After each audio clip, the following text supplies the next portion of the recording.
History of Mathematics. We're up to lecture 18. And we had just finished discussing the harmonic series.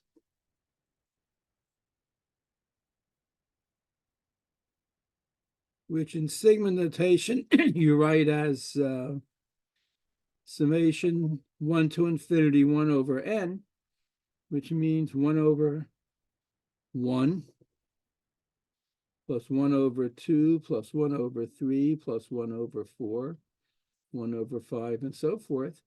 And this series diverges. So in contemporary notation, we would write let Sn, maybe I'll write this capital N, the summation n goes from 1 to capital N, 1 over n. So this is just a finite sum of fractions.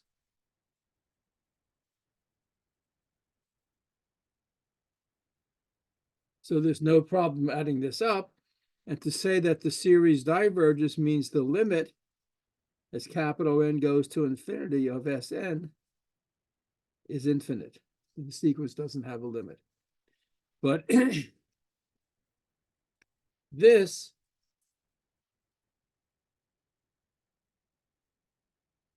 is the great theorem in the chapter on the Bernoullis, infinity. But we saw in that same chapter, so this was, as it was presented, this was a result of Bernoulli. But of course, given the lack or the inefficiency of scientific communication in the 17th and 18th centuries, in fact, other mathematicians had already discovered this. I showed a second proof on Monday. Let me show you a third proof, another proof. So if we look at the series 1 plus a half, let's see, let me just do it in this. 1 is bigger than a half, so this is bigger than a half plus a half. Suppose we take some more terms. 1 plus a half plus a third plus a fourth. So that's bigger than a half plus a half, and the third plus a fourth is bigger than a fourth plus a fourth, because a third is bigger than a fourth, and a fourth plus a fourth is just another half. And if we look at more terms of the series, 1 plus a half plus a third plus a fourth, and then the next 4 terms are a fifth plus a sixth plus a seventh plus an eighth. This is bigger than a half. Each of these terms is at least an 8, so this is bigger than 4 over 8 or a half. So this is bigger than a half plus a half plus a half plus a half. And if we keep going like that, 1 plus a half plus a third plus a fourth, plus the terms from 1/5 up to an 8th, and let's add the next 8 terms from a 9th up to a 16th. So this is bigger than a half. This is bigger than a half. This is bigger than a half. And this is bigger than a half plus a half plus a half plus a half plus a half. Bigger than 5 halves. And you can see that in general, if you were to add up the terms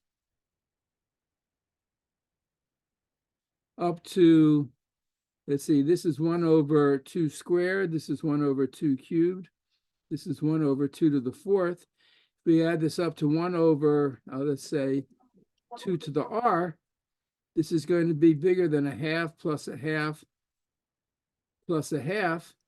In fact, r plus 1 times, which is r plus 1 over 2. So as you take more and more terms of the harmonic series, these finite sums get bigger and bigger and go to infinity as r goes to infinity.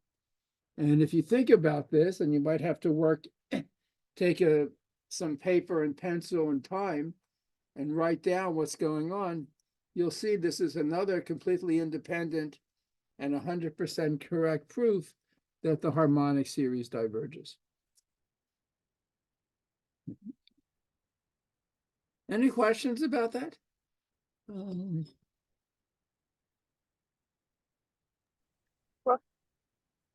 So is there a question? Professor, what problem are you doing? Sorry. I'm not doing any problem. I'm talking about the, this is The a lecture? discussion of the harmonic series, Oh, okay. right? So everyone is supposed to have read by now chapter 8, and this is part of chapter 8. So this is not a homework problem. This is just a continuing discussion of series.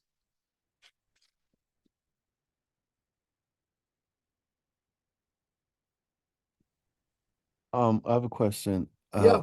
How many well, I guess you can use all the tests to prove that it diverges, Yes. every last one of them. Well, I'm not sure what you mean by every last one. You know, like I think I've given now 3 different proofs that the harmonic series diverges. Okay. So they're all proofs of the same thing. And it's just an example of the fact that in mathematics, there are often many ways to prove a given result. There's not just one way usually. And the more people study a subject, the more ways people come up with or invent or discover to prove a certain result. So I've given now 3 different proofs of the divergence of the series. So you know how like some mathematicians, they come from different countries and they didn't disclose their information to anyone. So at the same time, they came up with different ways to solve a problem.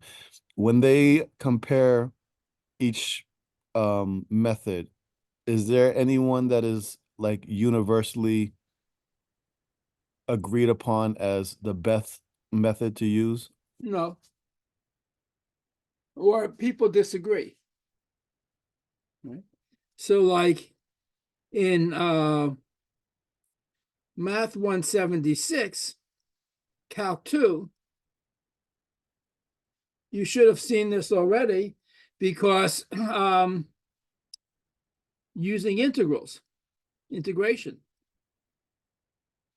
So if you look at the function f of x equal 1 over x, the graph looks like that, right? And if this is, let's say, n, so this point, this height is 1 over n. If this is n minus 1, this height is bigger. It's 1 over n minus 1. And the area under this curve, what is that? The area under that curve, so this area, is the integral from n minus 1 to n of 1 over x dx. Right? Let's say we take n greater than or equal to 2. So, right. And this is log n minus log n minus 1, if you like. But you notice that 1 over n minus 1 is bigger than 1 over n. So inside this red area, I have this rectangle. So this is the area, this is the area under the curve. But I also have this rectangle. And the area of the rectangle is the base times the height. The base is 1, the height is 1 over n. So the area of the rectangle is 1 over n, which is contained in this area under the curve. So 1 over n is less than the integral from n minus 1 to n of 1 over x dx. Okay? So this, everyone is expected to know, because this is very elementary calculus. So if you take the partial sum of the series, capital S sub n, that's 1 plus a half plus a third plus a fourth up to 1 over n. Let's see, what can we say? 1 over n is less than this. So this is less than, this is 1. A half is less than the integral from 1 to 2 of 1 over x dx. A third is less than the integral from 3 to 4, sorry, from 2 to 3 of 1 over x dx. A fourth is less than the integral from 3 to 4 of 1 over x dx, up to 1 over capital N, which is less than the integral from n minus 1 to n of 1 over x dx. And when you put these integrals together, so we have Sn is less than, sorry, what I said is correct, but I'm not saying it the way I want to say it. So let me just finish though. That this is less than 1 plus the integral from 1 to n of 1 over x dx, which is 1 plus log n. So that would be an upper bound for Sn, right? So this is calculus, right? But this is an upper bound. I'm going to find a lower bound, because if I look at the same picture, if I go from n to n plus 1, let me put that in green. The green area is the integral from n to n plus 1 of 1 over x dx. On the other hand, if I take this rectangle, this is, the height is 1 over n, the base is 1. This rectangle has area, the base 1 times the height 1 over n. And this green area is contained in the rectangle. So the green area is less than 1 over n. So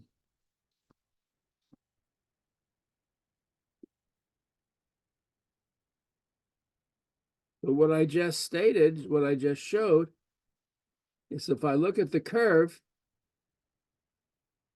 f of x equal 1 over x, here is n, this height is 1 over n, here's n plus 1. I have a rectangle whose height is 1 over n and whose base is 1, and it contains this area under the curve. So the integral from n to n plus 1 of 1 over x dx is less than 1 over n. The area of the rectangle is strictly bigger than the area under the curve. This is true for all n greater than or equal to 1.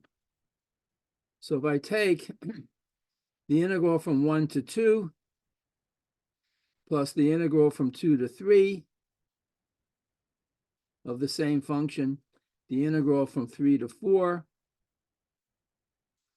plus finally the integral from capital N to n plus 1, 1 over x dx, that's going to be less than 1 plus a half plus a third up to 1 over n, which is Sn. But this integral is just the integral from 1 to n plus 1, 1 over x dx, which is equal to the log of n plus 1. So the log of n plus 1 is less than nn, S sub n. And the log of n plus 1, the logarithm looks like that. As n goes to infinity, the log is infinite, which means that the limit, and the Sn is bigger than the log of n. So the limit of Sn as n goes to infinity is infinite. So this is another completely different proof that the harmonic series diverges. And this, if you had a decent Math 176 class, you should have seen in Math 176 when you did infinite series. Right? So this is now a fourth proof. And it's simply a matter of personal taste and judgment, what you happen to think is the best proof. They're all very good proofs.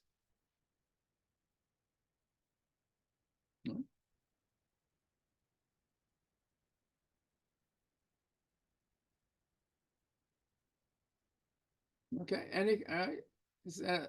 so, this is what it means in mathematics when they say that one course is a prerequisite for another course. It means you're expected to know what you learned in the prerequisite courses. So calculus 1 and 2 are certainly prerequisites for history of math. And this is part of Calc 2. And it comes up now in the history of math. And hopefully you can follow it. But this is not one of the proofs that's given in the text. The proof gives really 3 other completely independent proofs of the divergence of the harmonic series.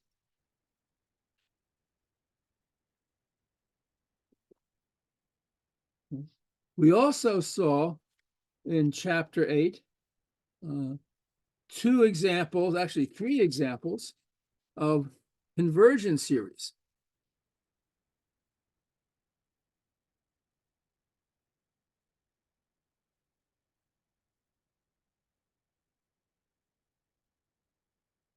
So, for example, we have the geometric series. If x is strictly between -1 and +1, then the geometric series, which is summation x to the n, that means x plus x squared plus x cubed, x to the 4th, the higher and higher powers of n added together, converges to 1 over 1 minus x. That was one convergence series. We also had the sum of the reciprocals of the triangular numbers.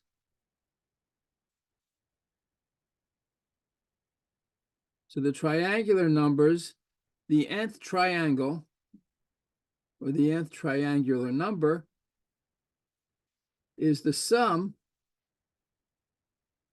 of the first n integers, which is n times n plus 1 over 2.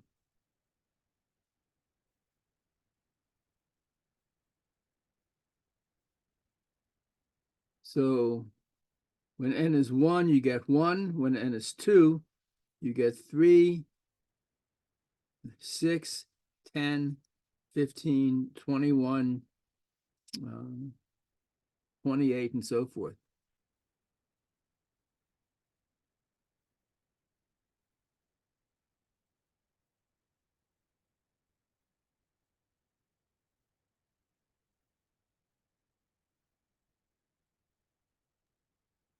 $36. Yeah, oh yeah. Yeah. When n is 7, you get 7 times 4. When n is 8, you get 4 times 9. When n is 9, you get 9 times 5. When n is 10, you get 55, and so forth. It keeps on going. And then Leibniz proved that the sum of the reciprocals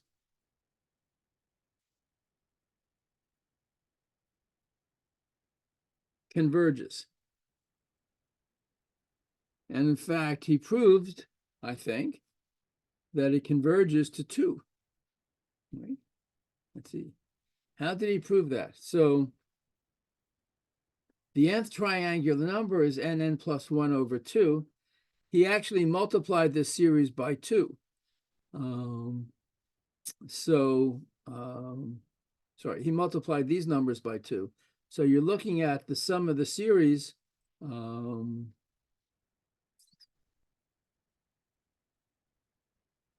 where the nth term is 1 over n times n plus 1. So if you multiply these numbers by 2, you get 2, 6, 12, and so forth. 1/2 plus 1/6 plus 1/12. It's that infinite series. Right? It's multiplying these numbers by 2 or dividing everything here by 2. Right? So here the denominators are 1, 3, 6. If you multiply them by 2, you get 2, 6, 12, and so forth. And he observed that 1 over n times n plus 1 is the same as 1 over n minus 1 over n plus 1. So a half is 1 minus a half, and a sixth is a half minus a third, and a third is, sorry, and a 12th is a third minus a fourth. And the next term, which would be 1 over 20, is 1/4 minus a fifth, and so forth. And when you add that up, this is what's called a telescoping series. These terms cancel. Minus a half plus a half, minus a third plus a third, minus a fourth plus a fourth, and so forth. And the sum of the series is 1. And this was half of this series, so the sum of this series is 2. But let me just leave it like this for the moment. So what Leibniz proved then is, so I take the series, a half plus a sixth plus a tenth. In general, what the nth term is n times n plus 1. The sum of the series is 1. Summation 1 over n plus 1 is equal to 1.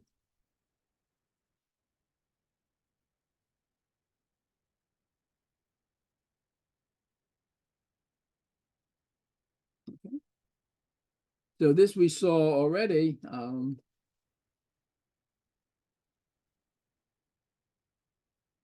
Last week.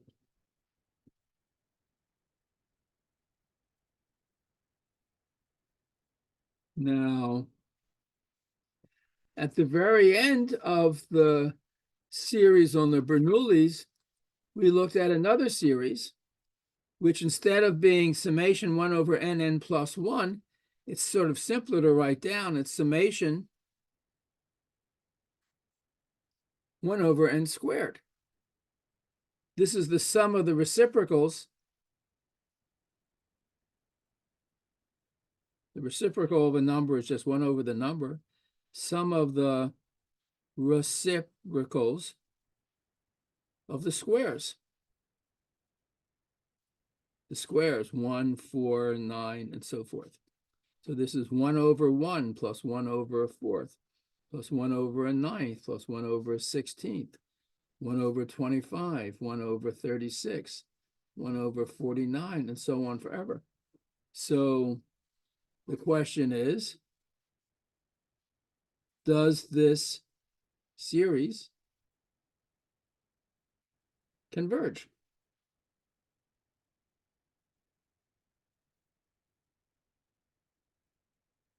And if the answer is yes,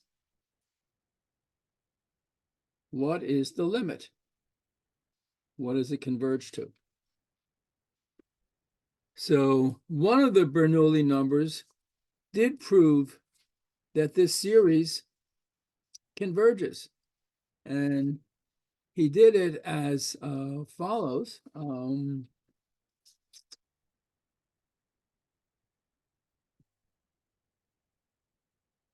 But I want to use, in the book, this is exactly done in the way I'm going to do it. They're just using K as the index of summation instead of N, and it really makes no difference. So,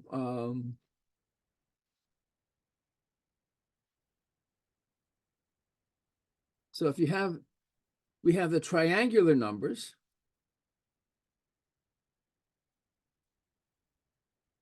One, 3, 6, 10, 15. We have the square numbers, 1, 4, 9, 16, 25, and so forth. And the first numbers are both 1, but then if you compare these numbers, the squares are always bigger, at least numerically for the first four examples, they're always bigger than the triangular numbers. That is, it looks like n squared is bigger than n plus 1 over 2. Right? And we can ask, is this true for all n? So we have to see, is this inequality correct? So this inequality is the same if I multiply by 2. It's saying 2n squared is bigger than n times n plus 1, which is n squared plus n. And if I subtract n squared, that says n squared is bigger than n. And if I divide by n, that says n is bigger than 1. So whenever n is bigger than 1, n squared is bigger than n, and 2n squared is bigger than this, and this inequality holds. So each square is bigger, the nth square is bigger than the nth triangular number. So the reciprocal of the nth triangular number is going to be bigger than the nth square.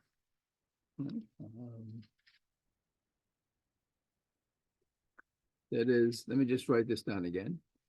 N squared is less than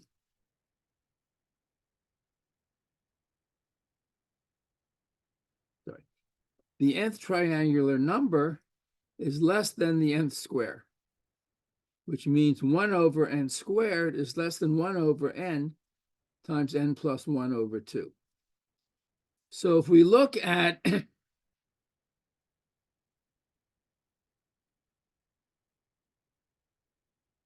the sum of the first capital N squares, each of these reciprocals is less than the sum of the reciprocals of the corresponding triangular numbers.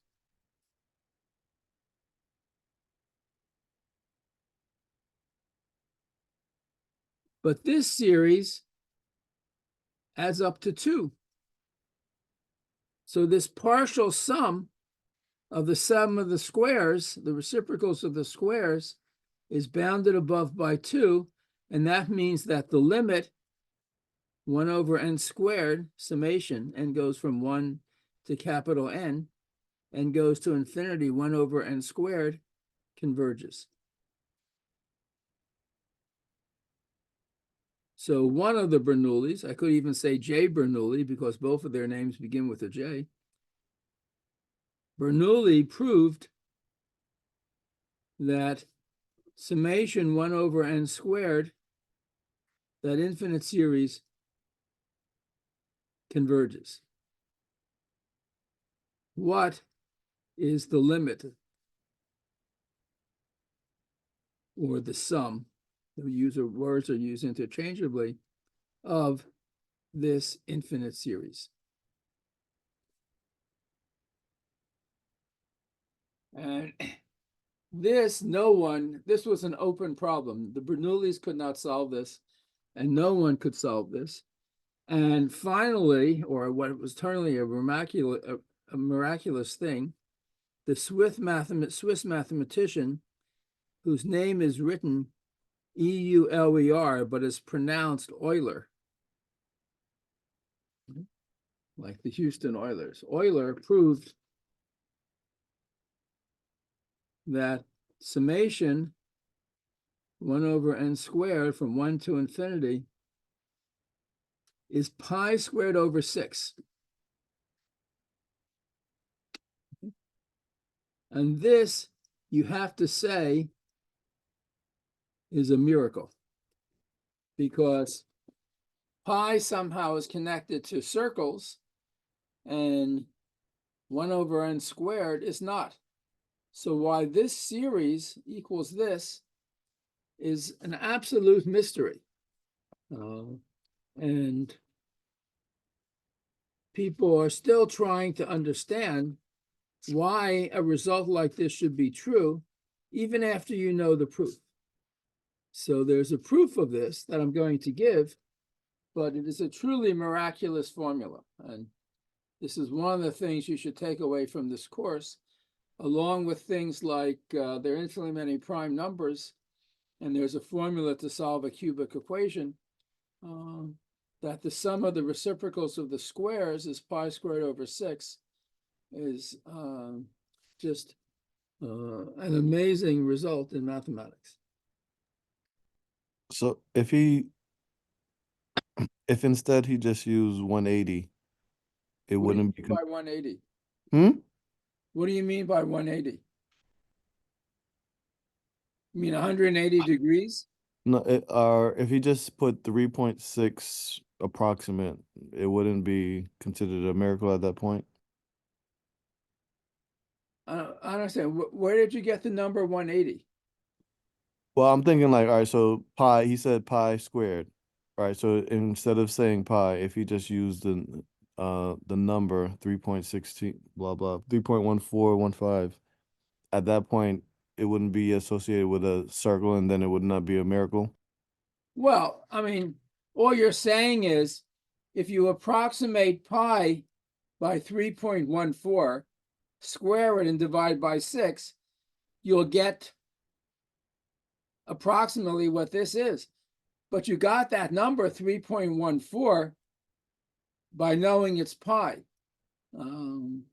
It's not that he found a number which turned out to be pi. Somehow pi is involved in the proof, right? I mean, pi squared is approximately, let's say 10. So 10 over 6 is 5 over 3. This is about, I don't know, 1.67 if you like. But the proof comes, it's pi, which gives you the result. It's not that you get a number. For one thing, you can't even write down pi numerically because it's an irrational number. It's not a fraction. It's not a finite decimal. There's no way to write down pi exactly. But this equals this exactly. Pi has a value. It's just that no one knows how to write it down. But whatever it is, and however many digits you approximate pi to, you get an approximation to this sum.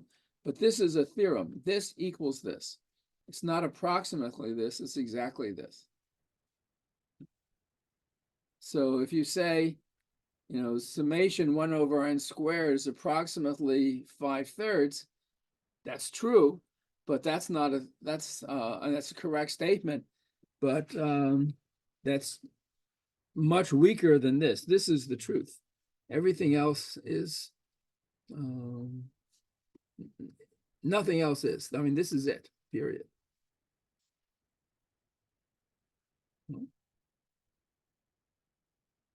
I mean, but it's a good question, but the proof gives you pi. It doesn't give you some number which is close to pi. And then you guess maybe this is correct. Now, of course, very likely, the way Euler discovered this was by actually calculating this sum for a large number, like, if you could actually I mean, they didn't have calculators in the 18th century. Everything was done by hand. But if you could calculate this to, 10 decimal digits for n going from 1 up to 50, you would get some number. And it may be, if you thought about this, worked at this for a couple of years, tried different things, you might notice at some point that number was approximately pi squared over 6. And that way would tell you maybe what to look for, but it wouldn't be a proof. You still have to find the proof. And the proof uses Math 176, first year calculus, second semester. So what we want to prove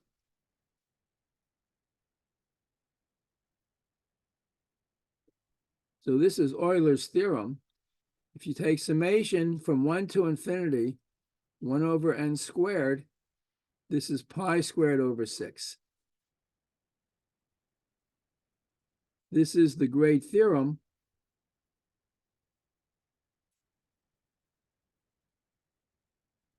in chapter 9, which means since the minimum you have to walk away from this class with is knowing the proofs, the statements and proofs of the 10 great theorems, this is something you have to know. And the proof uses several things. And the first thing it uses is Taylor series, which is in Math 176. So what is a Taylor series? A Taylor series is an infinite series of the form a0 plus a1x plus a2x squared plus a3x cubed. It's like a polynomial. If it were just this would be a polynomial of degree at most n, but it goes on forever. So you might think of this as a polynomial of infinite degree, if you like, but this is what a Taylor series is. So f of x, it's a function of x, and this series doesn't necessarily converge for all x, but it certainly converges when x equals 0, because then every term is 0 except the first. And in general, a Taylor series of this form will always converge on some interval centered at the origin of radius capital R. R could be infinity, it could be the whole line, so this converges for all x, or maybe it's just on some finite interval. But that's what a Taylor series is. And in Calc 2, you are supposed to learn how to express various classical simple functions as Taylor series. So the first example is the function f of x equal 1 over 1 minus x. So look at that function for r equal to the radius r equal 1. So for x between -1 and +1. And we already saw this is the geometric series. This is 1 plus 1 times x, 1x squared, 1x cubed, 1x to the 4th, and so forth. This is exactly summation an x to the n. N goes from 0 to infinity, where an equals 1 for all n. So the geometric series for x between -1 and +1 is 1 over 1 minus x. So this is the Taylor series for 1 over 1 minus x. This is an example of a Taylor series. So when we talked about this previously, we were given the series and we proved that it converges to 1 over 1 minus x for x between -1 and +1. And now we're going in the opposite direction. If you had the function 1 over 1 minus x, and we ask what is the Taylor series for this function, this is what the Taylor series is.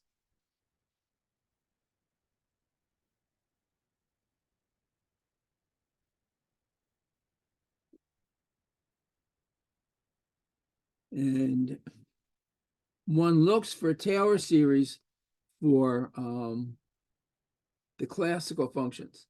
So you are supposed to have learned in Calc 2 that, for example, the exponential function e to the x, this is for all x, that means from -infinity to +infinity. This has the following very beautiful Taylor series: 1 plus x squared over 2. I'm going to write 2 as 2 factorial, plus x cubed over 6, which is 3 factorial, plus x to the 4th over 4 factorial, and so forth.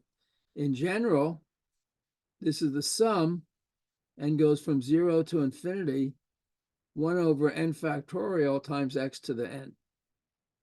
That's e to the x. So this is the Taylor series for e to the x.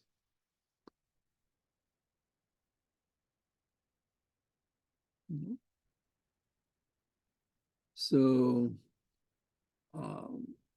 if you've forgotten Taylor series, you really should find your old calculus book and review it, because we're going to be using it now. What about for trig functions like sine x and cosine x? So we also have the Taylor series for these functions. For sine of x, it turns out to be the following: x minus x cubed over 3 factorial plus x to the 5th over 5 factorial minus x to the 7th over 7 factorial plus x to the 9th over 9 factorial, and so forth. If you look at this, you get the idea. The only powers of x that occur in the Taylor series for sine x are the odd powers of x. When you have the term x to the n, the coefficient is 1 over n factorial, and these signs are alternating, plus minus 1. So I should write this as x to the 2n minus 1 over 2n minus 1 factorial. And this is a plus when for 1, 5, 9, and so forth. This coefficient is going to be, you're going to have a minus 1 to the power n. Maybe I should make this plus. Minus 1 to the n, x to the 2n plus 1.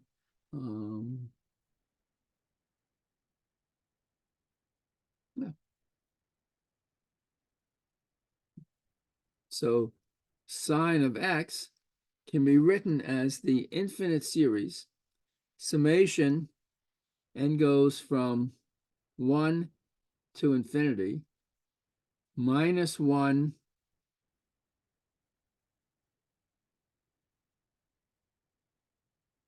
let's see, if I'm using x to the 2n plus 1, let me make it x to the 2n minus 1. So when n is 1, this is 1. When n is 2, this is 3. When n is 3, this is 5. X to the 2n minus 1 over 2n minus 1 factorial minus 1. See, when n is 1, I want this to be plus 1, so this is n minus 1. Right. So what you should do right now is take a piece of paper, write down this formula, and actually start to write out the terms using this formula. So for example, when n equals 1, you have minus 1 to the 1 minus 1, x to the 2 times 1 minus 1 over 2 times 1 minus 1 factorial. 1 minus 1 is 0. 2 minus 1 is 1. 2 minus 1 is 1. Anything to the 0th power is 1, so this is just x. When n equals 2 in this series, you get minus 1 to the 2 minus 1, x to the 2 times 2 minus 1, over 2 times 2 minus 1 factorial. This is minus 1 to the first power, x to the cubed, 3 factorial. So that's minus x cubed over 3 factorial. If you plug n equal to 3 in this formula, you get minus 1 to the 3 minus 1, x to the 2 times 3 minus 1, over 2 times 3 minus 1 factorial. This is minus 1 squared. 6 minus 1 is 5, x to the 5th over 5 factorial. Minus 1 squared is plus 1. This is x to the 5th over 5 factorial, and so forth, right? That's what the beginning terms of this series look like.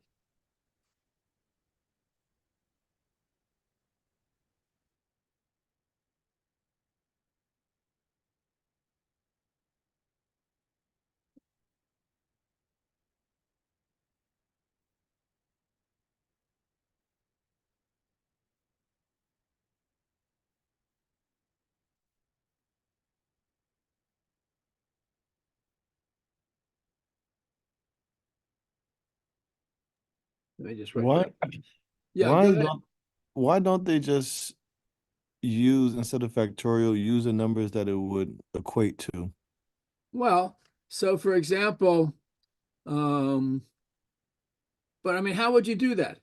Like, what is the denominator of x to the 99th power? It's 99 factorial, right? What is 99 factorial?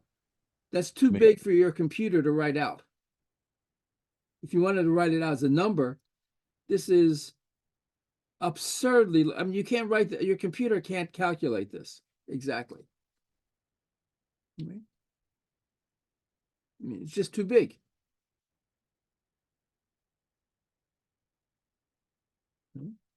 So for tiny numbers, I mean, even, I don't know, x to the 13 over 13 factorial.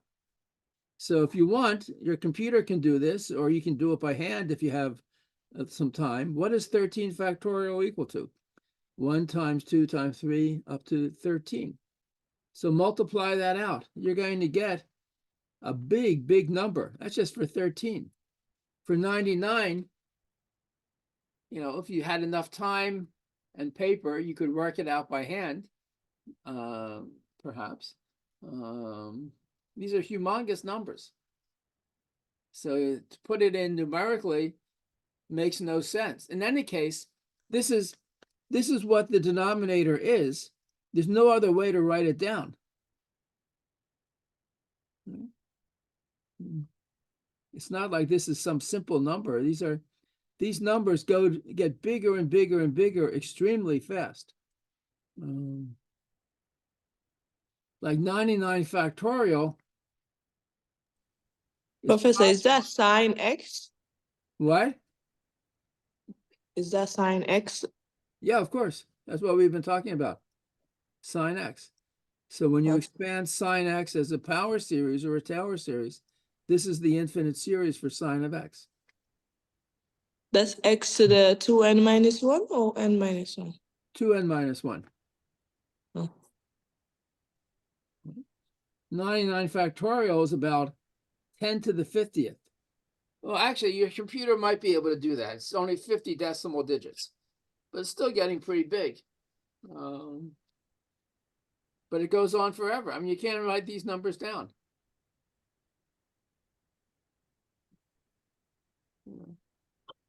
It's always misleading when you're taking math classes because they want you to be able to solve problems, so they have to give you very small numbers. But those are just artificially small numbers.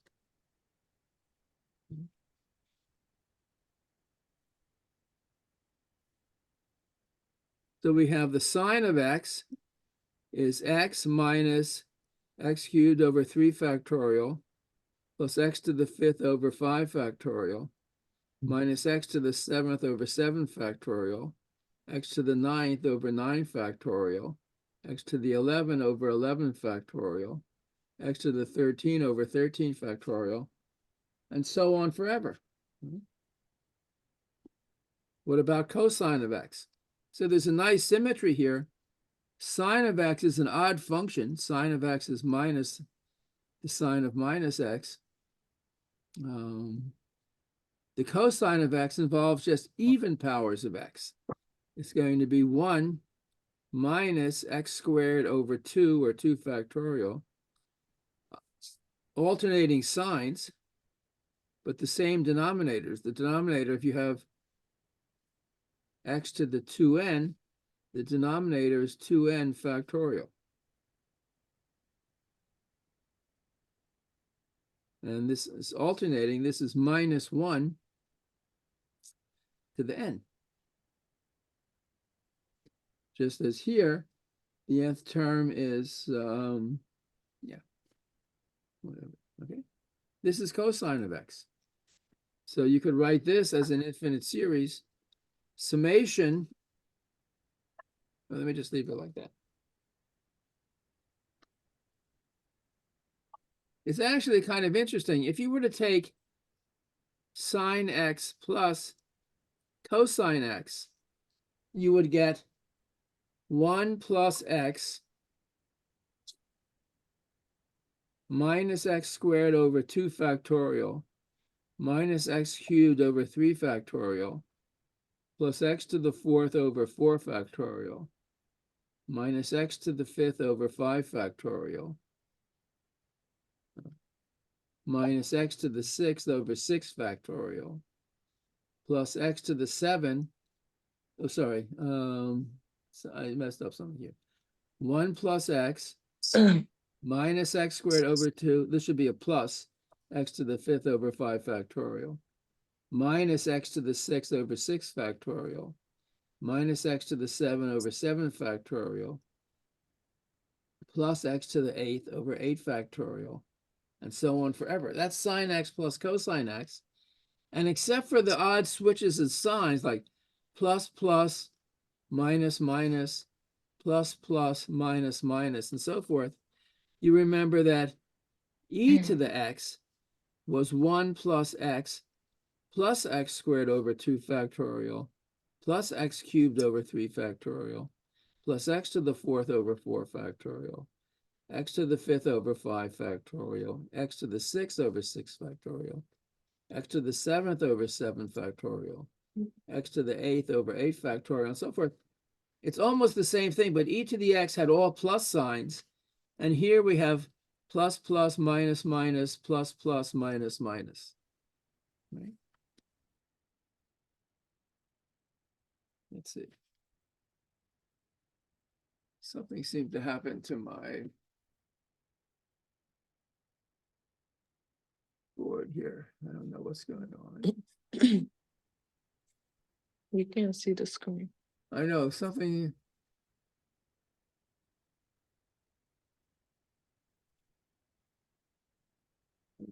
There it is, but I don't know what happened.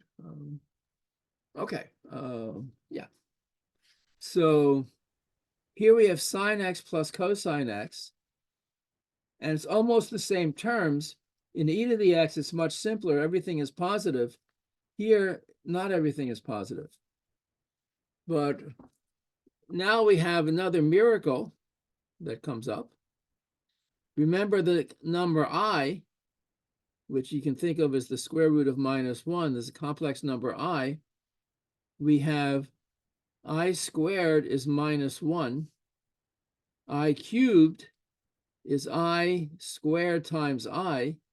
Well, I cubed is always I squared times I, but I squared is -1.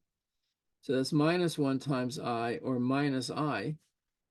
And I to the 4th is like I squared squared, which is -1 squared, which is +1. So we have 1, which is like I to the 0 is 1. I to the 1st power is I squared is -1. I cubed is minus I to the 4th is 1 again. And in general, for the complex number I, we have I to the n is equal to what? It's equal to 1 if n is a multiple of 4. It's equal to I if n is of the form 4 cubed plus 1, minus I if n is 4 cubed plus, 2 minus 1, and minus I if n is 4q plus 3. So as you look at the powers of I, they cycle. It's like 1 I minus 1 minus I, 1 I minus 1 minus I, 1 I minus 1 minus I, and so on forever. Right? Those are the powers of I.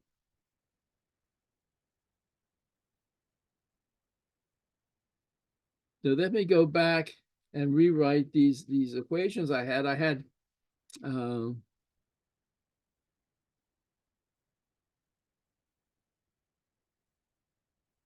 cosine of x is 1 minus x squared over 2 factorial plus x to the 4th over 4 factorial minus x to the 6th over 6 factorial plus x to the 8th over 8 factorial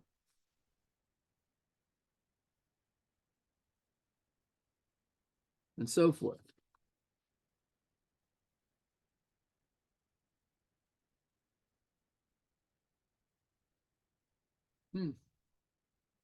And sine x is x minus x cubed over 3 factorial minus x to the 5 over 5 factorial, oops, plus x, these oscillate, minus x to the 7 over 7 factorial, plus x to the 9th over 9 factorial, and so forth. And e to the x was, for any x, 1 plus x squared over 2 factorial, x cubed over 3 factorial, x to the 4th over 4 factorial, x to the 5th over 5 factorial, x to the 6th over 6 factorial, and so forth. So let's do something slightly strange. Suppose I replace x by ix. So let's assume I can raise x to a complex number and not just a real number. So I'm replacing x by ix. I get 1 plus ix squared over 2 factorial plus ix cubed over 3 factorial plus ix to the 4th over 4 factorial plus ix to the 5th over 5 factorial, ix to the 6th over 6 factorial, and so forth. But I know what the powers of I are. So this is 1 plus ix. This is I squared x squared. I squared is minus 1. So this is minus x squared over 2 factorial. I cubed is minus I. So this is minus I x cubed over 3 factorial.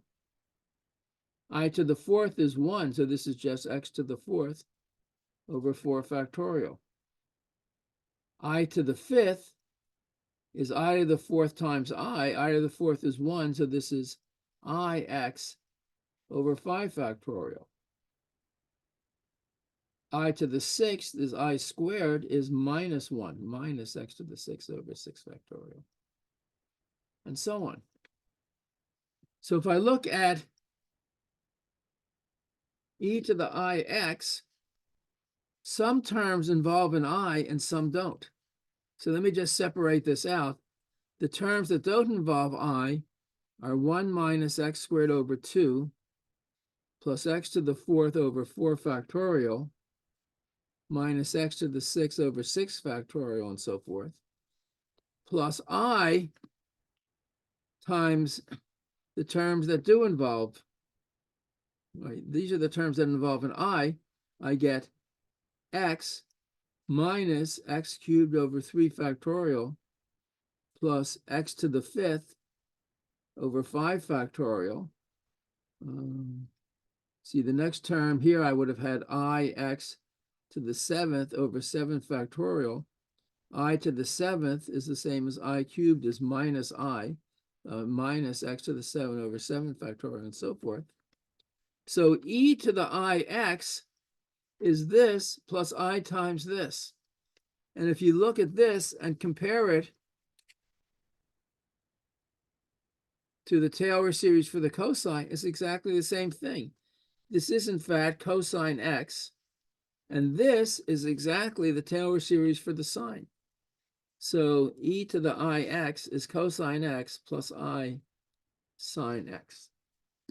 So if you play with Taylor series a little bit and are not afraid of complex numbers, you see you have this very beautiful identity that connects the cosine and the sine to the exponential function. That e to the power ix, this complex power, is cosine x plus I sine x.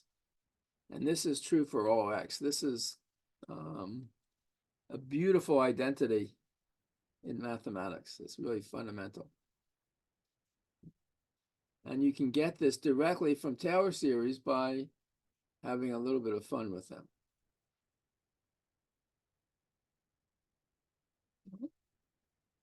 So you should look at this for a few seconds.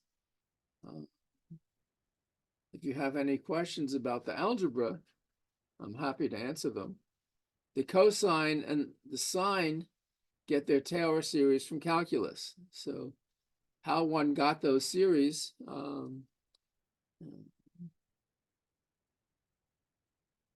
they're not hard to get, but you have to, they come from knowing a little bit of calculus. But nothing that's not in first year calculus. This is not super advanced mathematics.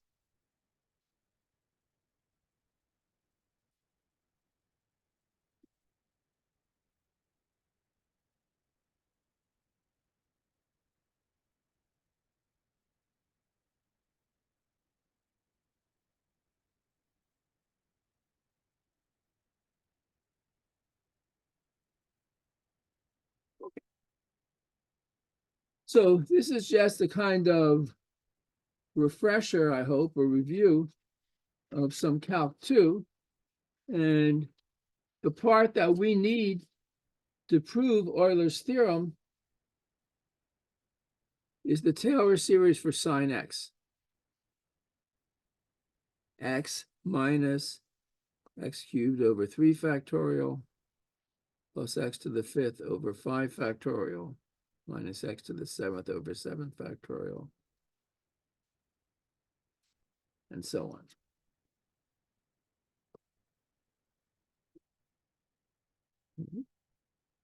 So this is one ingredient in the proof of Euler's theorem, and it's not obvious why this should be involved, but if you know in the end that we get something involving pi, which means something involving circles, which means something involving sines and cosines, in retrospect, it might not be surprising. What does the graph of the sine function look like? I mean, again, everyone's supposed to know this. If this is 0, minus 1, plus 1,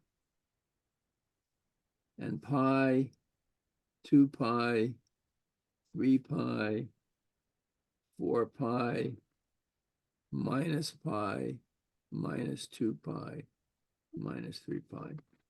So the sine oscillates from minus 1 to plus 1.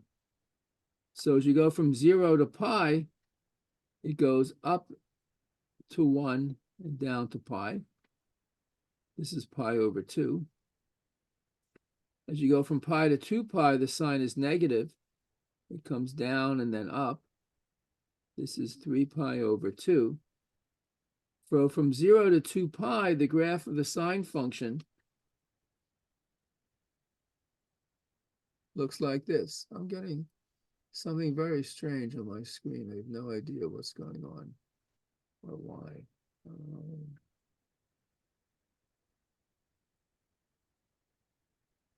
But hopefully this is, you can see this. And this is what the sine looks like from 0 to 2 pi. And then it repeats. But from 2 pi to 4 pi, again, goes up to 1, turns around, and comes down. And it keeps going like that forever. And similarly in the negative direction, goes up and down.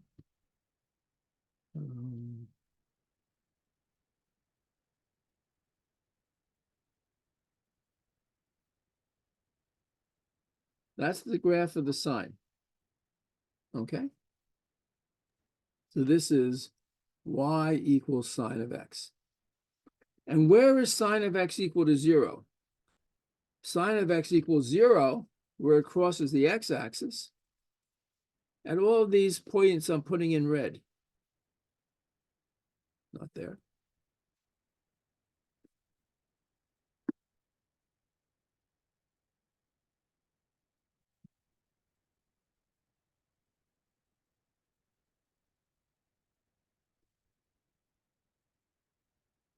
This is 5 pi, 6 pi, and so forth. Sine of x equals 0 when x is 0 plus or minus pi, plus or minus 2 pi, plus or minus 3 pi. In general, when x equals n pi for some integer, for every integer, n, positive or negative. So the places where the sine of x is equal to 0 are at the multiples of pi, right? So keep that in mind, and we're going to come back to that in a moment, right? And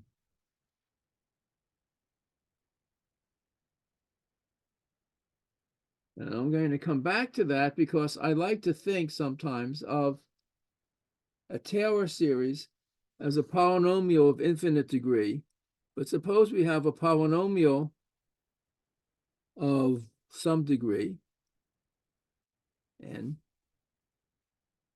with zeros or roots at the numbers a, b, c. I mean, it can be any number. It can be 1,000 of them, right? So we have this polynomial p of x, and p of a, p of b, p of c, all of these numbers, p of d, these are the zeros of the polynomial.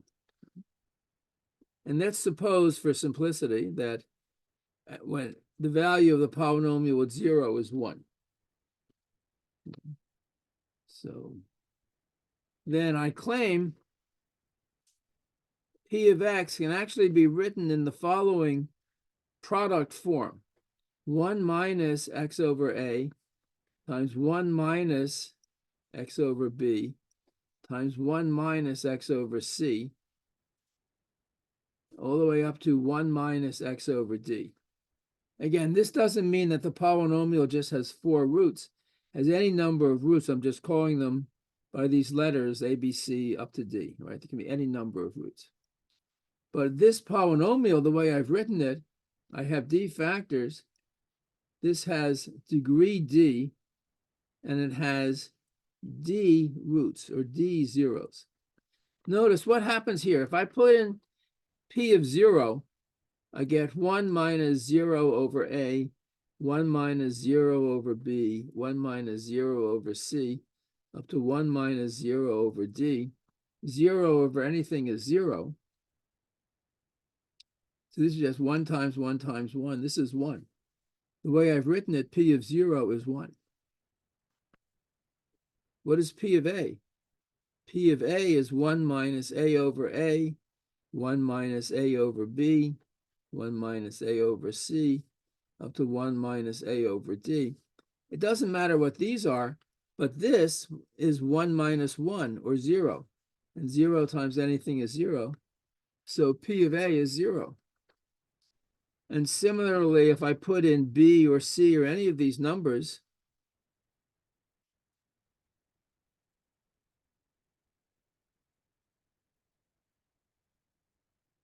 they all give me 0. So this is a polynomial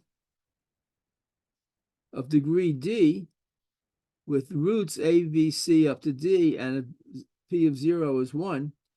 And if these are all the roots of the polynomial, then p of x, well, p of x is equal to this. So let me say this in a positive way. If p of x is a polynomial, sorry, I should have said of degree n. So I have n factors here. This is n zeros, right? This is a polynomial of degree n. That's the number of zeros. That's the degree. This is a polynomial of degree n. Its value at 0 is 1. And the roots are these a, b, c up to d. And any polynomial with these n roots, and which is equal to 1 at 0, is of this form. Right? Maybe I should take an example to show something like this.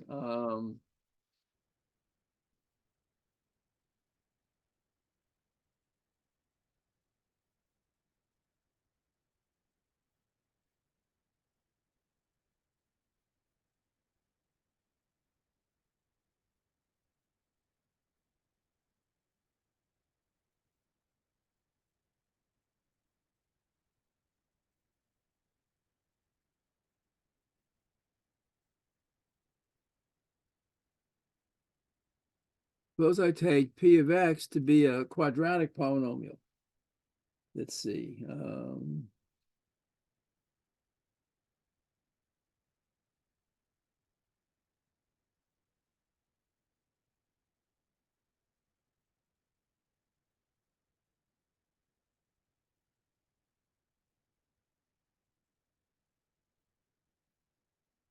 Suppose I take 1/6 x squared plus 1/6 x minus 1.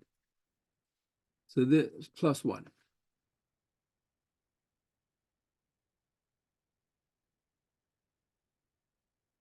I'll make this minus a sixth minus a sixth, x plus 1. So the way I've written it, this is quadratic. The degree n is equal to 2. P of 0 is minus a 6 0 squared minus a 6 0 plus 1 is 0 0 0 1. This is just 1. So P of 0 equals 1. Let's see. What is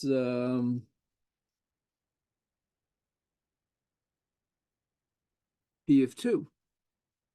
It's minus 1/6, 2 squared, minus 1/6 times 2 plus 1. This is minus 4/6 minus 2/6 plus 1. This is minus 1 plus 1. This is 0. So 2 is a root. What is P of minus 3? This is minus a sixth minus 3 squared minus a 6 times minus 3 plus 1. This is minus 9/6. Oops, sorry, this is minus 1/6. Minus 9/6 plus a half plus 1. This is minus 3/2. So this is also 0. So this polynomial has 2 roots, 2 and minus 3. And I claim if I take 1 minus x over 2 times 1 minus x over the other root minus 3, let's see what I get. This is 1 minus x over 2, minus times minus is plus, 1 plus x over 3. So this is equal to 2 minus x over 2, 3 plus x over 3. When I multiply this out, I have a denominator of 6. I have 6 minus 3x plus 2x minus x squared. So this is equal to minus a sixth x squared minus a 6x plus 1. Right? That's P of x. So this is just an example of what I am saying. If you have a polynomial, here I have a polynomial of degree 2. P of x is degree 2. It has roots a and b. And P of 0 is 1. Then P of x will be 1 minus x over a, 1 minus x over b. And that's exactly what we have here. Right? Where a is 2 and b is minus 3. So this polynomial is equal to this. Okay.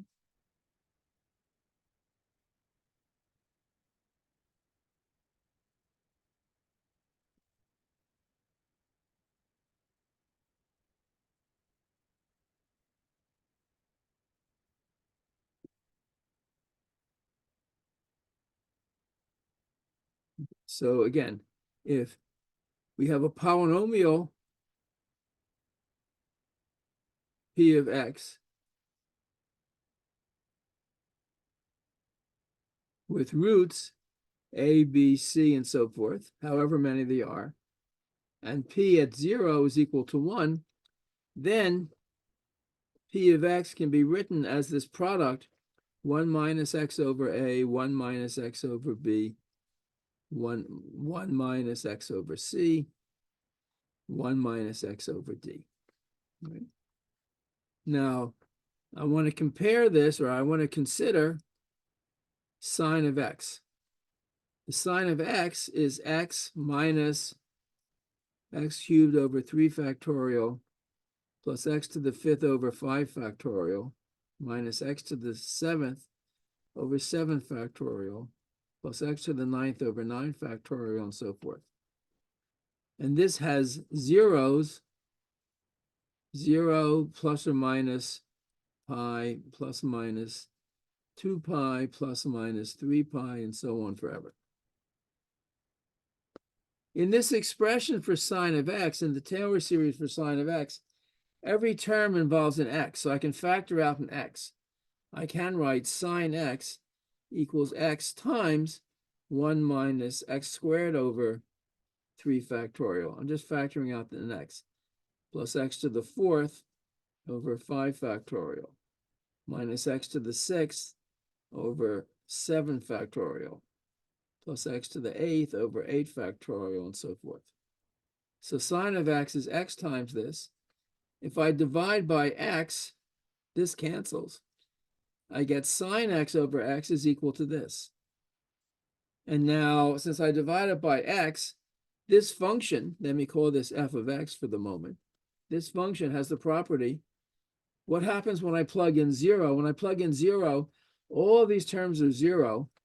I'm just left with 1. And f of x is equal to pi. F of x is equal to 0 if and only if. See, here I had multiples, 0, and then plus minus all the multiples of pi. If I divide by x, 0 is no longer a 0 here. But the zeros of this are n pi for all n, for all integers, n not equal to 0. So for all n different from 0, we have a root of this polynomial. And Euler believed he could extend his theorem about representing polynomials of finite degree to polynomials of infinite degree. So Euler said that sine of x over x, it's a product of this form where the denominators are all the different zeros of sine x over x. So we get 1 minus x over pi and 1 minus x over minus pi. And 1 minus x over 2 pi. And 1 minus x over minus 2 pi. And 1 minus x over 3 pi. And 1 minus x over minus 3 pi. And so forth. So forth forever. And of course, this is 1 minus x over pi. Minus times minus is plus, 1 plus x over pi. This is 1 minus x over 2 pi. This is 1 plus x over 2 pi. This is 1 minus x over 3 pi. This is 1 plus, minus times minus, 1 plus x over 3 pi, and so on forever. And if I multiply this out pair by pair, this is 1 minus x squared over pi squared, 1 minus x squared over 4 pi squared, 1 minus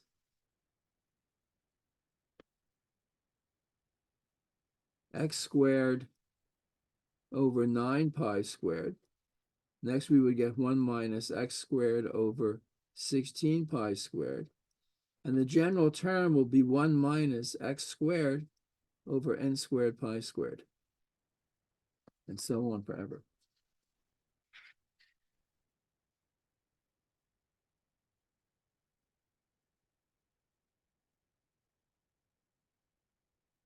So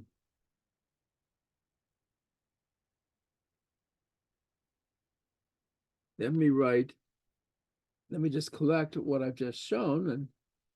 And so on the one hand, sine x over x is 1 minus x squared over pi squared, 1 minus x squared over 2 pi squared, 2 squared pi squared, 1 minus x squared over 9 squared, 3 squared pi squared. In general, this is an infinite product, and the nth term is 1 minus x squared over n squared pi squared, and so on forever.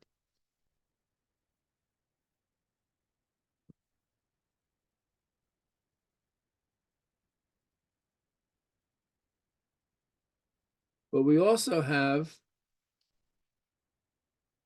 the Taylor series for sine x, which is 1 minus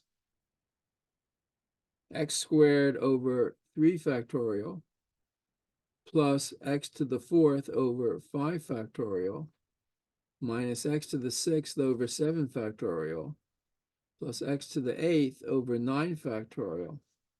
And that goes on forever.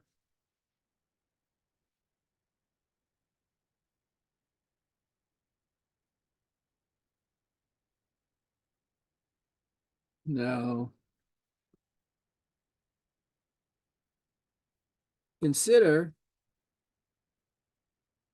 the coefficient of x squared on both sides of this equation.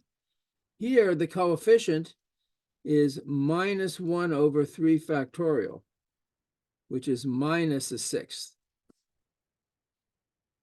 And what is it over here? Well, when you multiply this out, you get an x squared term. Like when you multiply this out, you're choosing one of these two terms in each of the factors. And if the total degree is going to be x squared, you're going to pick one every time except a single time where you have x squared over n squared. So what you're going to have over here is minus x squared over pi squared, minus x squared over 2 squared pi squared, minus and so on forever, minus x squared over n squared pi squared. Or if I factor out minus x squared over pi squared, I have 1 plus 1 over 2 squared, 1 over 3 squared, 1 over n squared, and so on forever. And that equals minus, oops, sorry, this coefficient, this is 1. Minus a 6th. So if I just multiply by minus a 6th, I get 1 plus 1 over 2 squared plus 1 over 3 squared plus 1 over 4 squared forever equals pi squared over 6.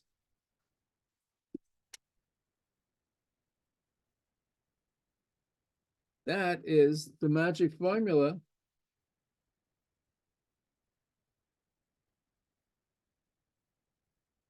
that we wanted. This is Euler's theorem. And the way we got this, which is the way Euler got it, was we looked at sine x over x and expanded it in two ways. On the one hand, we took the Taylor series for sine x over x. On the other hand, we used this factorization in terms of the zeros of sine x over x. And when we compared the coefficients of x squared on both sides of this equation, this is exactly what we got. On one side, it was minus a 6th. On the other side, it was minus 1 over pi squared times the sum of the reciprocals of the squares. And this is our miracle. We got the theorem. All right, now, let me just summarize something. There was a lot of mathematics we did today, all of which is in a few pages of chapter 9, which I encourage you to read, and after you've read it, to reread it And after you've reread it, to reread it and so forth, with pencil and paper at hand and some time. Because this is really a fantastic result, and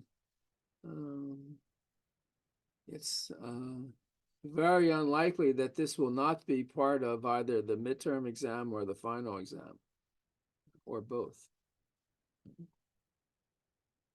So look at this, and if you have a question, you can either wait until next Monday to ask me, or just come to the Zoom problem session. The next Zoom problem session is tomorrow evening at 7 p.m. Not today, but tomorrow evening at 7 p.m.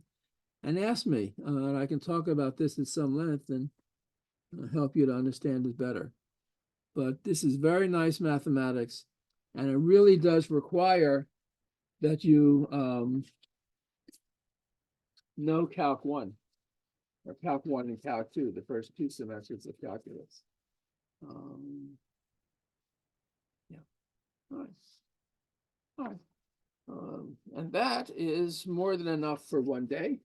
Are there any questions that I can, happy to go back and review any parts of this right now if you wish.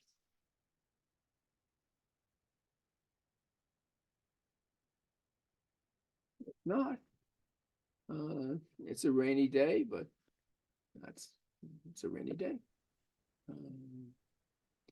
If you're here next Monday, that means you're missing the the eclipse of the sun, which I'm told is a couple hours north of here in New York State somewhere. But okay, all be well. See you either at a Zoom problem session or at lecture next Monday. All right, Did you thank say Professor. Have a this good day. part won't be on the midterm? No, I said it's 100% certain that it will be on the midterm. Oh, it will be, okay. Yes, All right, thank you. sure. Just to kind of really drive, I mean, I think you can see here.